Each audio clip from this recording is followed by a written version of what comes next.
Welcome to another episode of Playroom, the Zillenial edition, brought to you by Metaspace.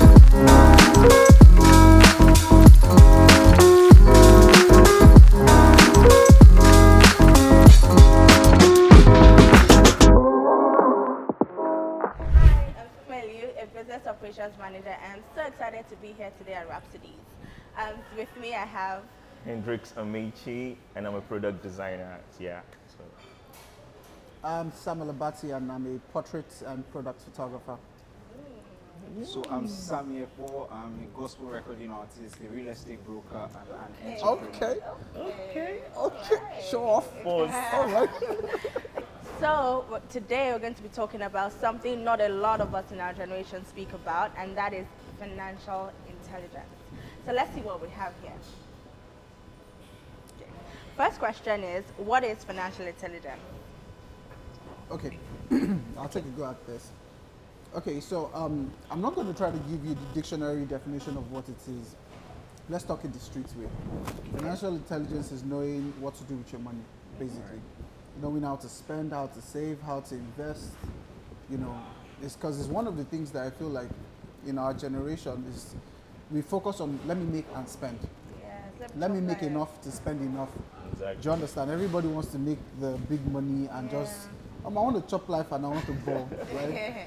But we forget that to really attain a certain level of financial freedom, because the goal of financial intelligence is financial freedom, right? Yeah, sure. Yeah. So the idea of financial intelligence is things that I can do to attain financial freedom. Financial freedom is, free of debt, Yeah. capable of affording necessary Exactly. essentials and stuff like that. And we forget that there's a lot of things in between making money and spending money. There's investments, right? There's savings and all those other things. And of our generation is difficult. For me, it was something I had to go through. Yeah. And I'm still going through it. Exactly. And nobody is really born financially intelligent. Do you understand? There has to be a learning process to it. Yeah. Some of us learn the hard way. You learn by going broke. So many times you don't want to go broke again, bro. right? Yeah. But some people were blessed to have been taught, right? But I think financial intelligence is something that we really need to be able to introduce the Gen Zs and millennials to, because that's how you really get rich. Rich, a lot of people have given negative, or should I say false ideas of what riches truly is like. Driving a Lambo you're not necessarily rich if you're driving a Lambo and you're knee deep in debt, Yeah. right? You're not necessarily rich when you have mortgages, cutting your head off. Do you get what I'm saying? So I really think that financial freedom, financial independence, financial intelligence are things that, these are topics that we should really, talk about for our generations, yeah. Yeah. And I also think that spending money intelligently is really buying yourself more time. It's just Right. being able to be more capable for more serious or intelligent things. Yeah, that makes sense. Yeah. Okay, so our next question is, at what age should we start saving? I don't think there's pretty much any age. I don't think, I feel savings is something that we should just adapt to while growing up, you understand? Like, especially when we have our parents. I think when we're growing up, our parents will tell you, don't spend all the money, like, just like do whatever you need to do. Or sometimes they collect all the pocket money, like our uncles or friends, they give to us, you understand? So, but at the end of the day, I don't think there is any specific age. The moment you're just known to money, like the moment you start spending money, you should understand that saving is something that you should just find as a habit, you understand, as a human. Because in this world that we are in, like if you could get it right now and everything is gone like instantly because of several liabilities that we have in this country, like so many things that we can work on and just entice us, and before you know, we just boom, it's out. So I think when we cultivate the habits on saving, it really helps us like on the longer term. But I don't feel you should save to get rich though. Like you should just save for a purpose Right. instead. Right. Save like to just maybe invest or for a purpose basically. So I feel there's no particular age Yeah. for savings. Like, Just find to a just way. further buttress his point, I feel like the idea of there being an age is totally false, right? Sure. You know, and I'm really grateful to see and have to experience the kind of things that, you know, the pandemic period introduced to us, because it made us understand that a 13-year-old can become a millionaire overnight. Yeah. Right? Exactly. But a 13-year-old has not been taught the culture of saving. So what does he do with his money? And you know, your first idea is that it will blow the money. But that was not the case. So I saw a documentary about some guys that made millions of dollars off TikTok, some that made off, you know, YouTube. And these guys were smart enough to invest their money in crypto. Exactly. Do you understand? So the fear of spending wrongly kind of pushed them into developing financial intelligence. They saved. Do you understand? Yeah. And these are 13, 14-year-olds. So there's no age to start. It's the condition of your finances. Because if I'm making 10K, you can't tell me to save 5K out of my 10K when it costs me 10K to feed and transport. Crazy. Do you understand? So Exactly. the state of your financial capacity is what will really influence whether you're capable of saving or not, no matter how old or young you are. So I think Do you that's... have a saving formula? Do you have one? Oh, people have told me, you know, Yeah, I know have I've one heard of based this, on yeah.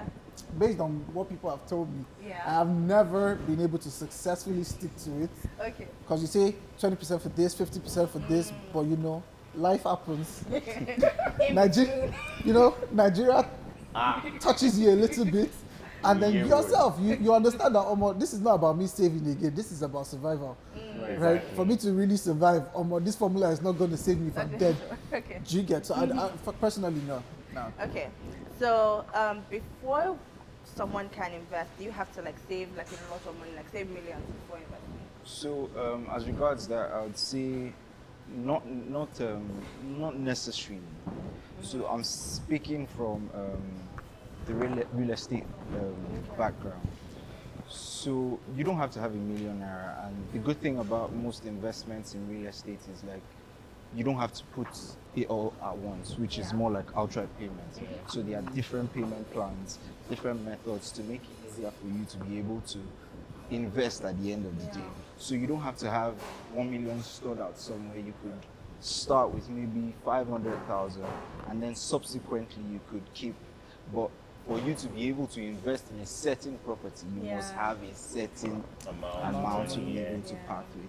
But I mean, aside real estate, there are other industries and platforms to be able to invest and get your returns. Yeah. And then just going back to what you said about saving for a purpose, I think for me, savings is I'm saving for an opportunity. Like I'm saving to do something big at once. So I know I've spoken to a few people and they're saying, oh, they don't know how to save because they have nothing they're saving for. But like think about it like saving for an opportunity. What if someone comes and wants to sell something super cheap? That opportunity. That's how I think about it. Okay. That makes a lot of sense. Wow. Okay, so another question is, how do we identify a good investment opportunity? Okay, you want to go? Yeah. You can go, that's fine. Okay. So, first of all, I mean, there should be background checks to be able to know and identify that, oh, okay, this is credible. Secondly, the individuals involved, or maybe the organization involved. It has to be a reputable brand. It has to be people that are trustworthy, so that you know that, exactly. Okay, these are the things this set of guys have done, and it's working. And then I'm getting returns off that particular thing. So, I mean, there should be track records and some sort of credibility, and maybe a brand that has spoken for itself in the market or whichever sector. Okay, so what would you say about the people that come to you and say, I've done this investment, I've received 200%? That's okay. You have a testimony. No. I was saying like okay. you get people's testimonials. That's well, for me, it has to be evidence. It can't be something. It's not. Why would you go into investment? It's not word of mouth. But I have a question. Exactly. I have a question, right? I don't want to mention names of some schemes that are really, but they seem credible. They seem credible. Like, bro, I had someone tell me this is how they work, this is what they do, and then you can see, like, I saw someone do it for over a year and was making their money. That's enough background check for me. Like, I saw you make the money for 1 full year. Did you invest? Oh, no. I can't put my money in So something I don't can't- understand. for me, I feel there's only one, and that's from what I've seen. Yeah. There's just only one form of investment that can never go wrong. Real estate. And that's real estate. And that's very You true. just I'm have sorry. to plug That it though. in. And I think it's the most But- blossoming. No, Yeah, that's just the truth. So No yeah, capping. Okay. Makes sense. Fair. That's true. Very true. Okay, so, so is a chop life before life chop you? A financial, I think you should. a You should. financially It looks wise, It looks like wise statement He has to or go first. decision. Oh my god. Sorry, please say that again. Okay, so Yeah, sure. is the chop life before life chop you a financially wise decision? That question.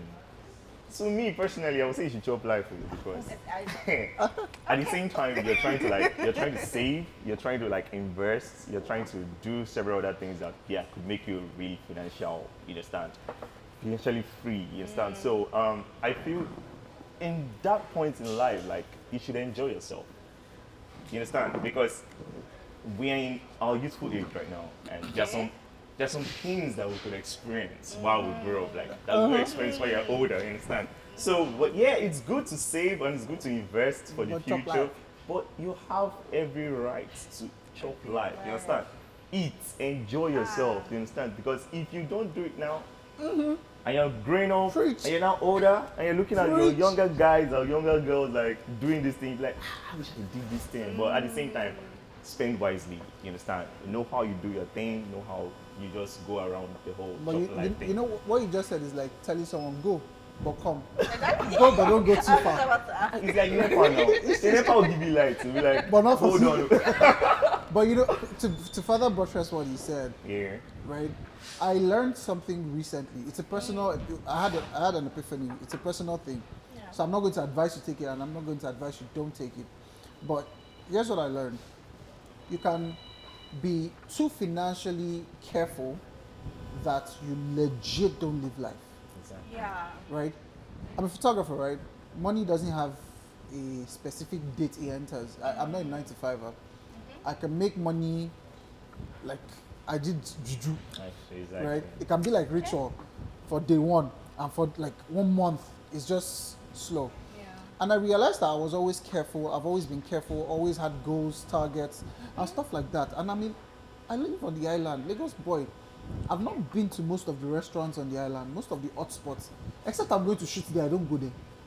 Except I'm shooting at an event, I'm not going. Do you understand? Yeah, And sure. I got to a point where I had to think about it again that, oh, my life is passing you by. Yeah. Do you understand? And I saw like, because recently I've been in the, like a community where I saw some people go, like young people, our age range.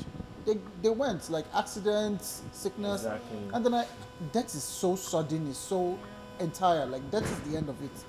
If you die and you not chop your life, you don't die. You don't go. Like, Do you understand? I know there's life in heaven. Sure. But you can chop life here and chop life in heaven as well. So my advice to anybody is, as much as you're trying to be financially careful, financially independent, financially intelligent, at the same time, while you're striking your budget, let there be a chop life percentage, Yeah. right? 100K, 20K is for chop life. I feel you, bro. No matter what happens, chop your 20K first. As you're paying your tithes, go and chop your 20K. So because once you start over calculating and life starts happening, that 20K will go into something else. Like vanish Blow your money, into right? vanishing. You made it, cut a part of it and blow it. That's my advice. Yeah. Trust me. Nice I one. think I nice had one. the same revelation like maybe a month back. But then this statement has put me into trouble too. Let's not lie. This chop life. Chop I was life. like, no, we'll do it with sense. That's what I was saying. Yeah. Yeah, obviously.